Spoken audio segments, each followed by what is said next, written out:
Here we have a video of my 465-gallon SPS tank. The video is taken by my friend Joe, and this tank has been set up since November of 2012, which would make it about 8 months, I guess. And there's been a good bit of coral growth, a few new fish, a couple changes in the corals, but not really a whole lot. And this tank is a bare bottom SPS reef.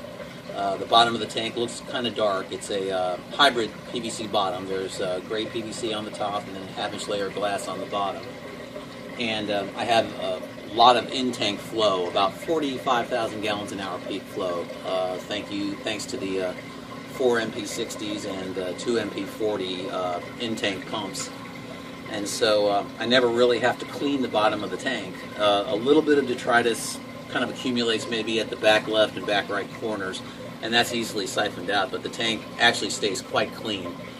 I think this is the second video Joe has taken of this tank for me, and the first video I had radian lights over the tank, and the radians are decent lights, but I think that they're actually better suited towards LPS and softies, and I switched about 5 months ago back to metal halides. So right now this tank is lit by 4 400-watt radium metal halide bulbs. That's a 20K spectrum, and I'm using Sunlight Supply LumenMax Elite reflectors over them, as Joe pans up there to the reflectors. So I have one metal halide for every 2 foot of tank length. It's an 8-foot tank, and I'm quite happy with the way the halides sit. They've brought out colors. I just don't believe that right now that LED lights are perfectly suited to SPS corals. Some I've found that the Serratiopora, Acropora species, Stylophora, and Possilopora are very colorful under LEDs, but most of the Acroporas and the Milliporas that you're going to find with SPS corals are just not quite as colorful. An example would be the strawberry shortcake colony that Joe is now kind of focusing in on. That was completely brown under the radians, and it has started to color back up to the greenish and reddish under the radians.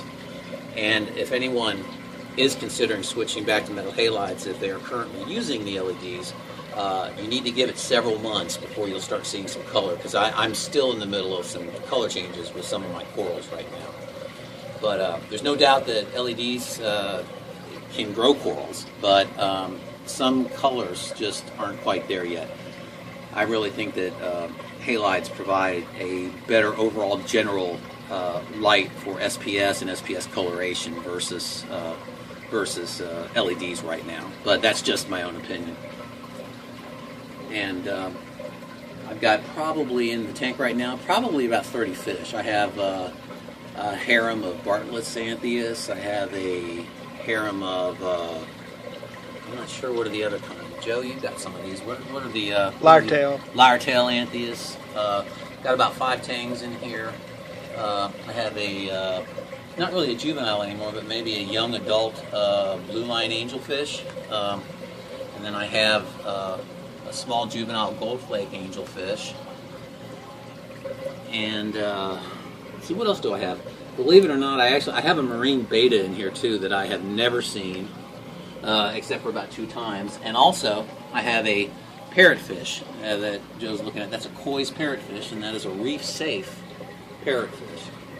A lot of people don't know that there are such things, and I didn't know it until one of our local Atlanta Reef Club sponsors advertised one, and it looked really nice, and it wasn't too expensive, so it seemed to color up really well. So I hope you've enjoyed this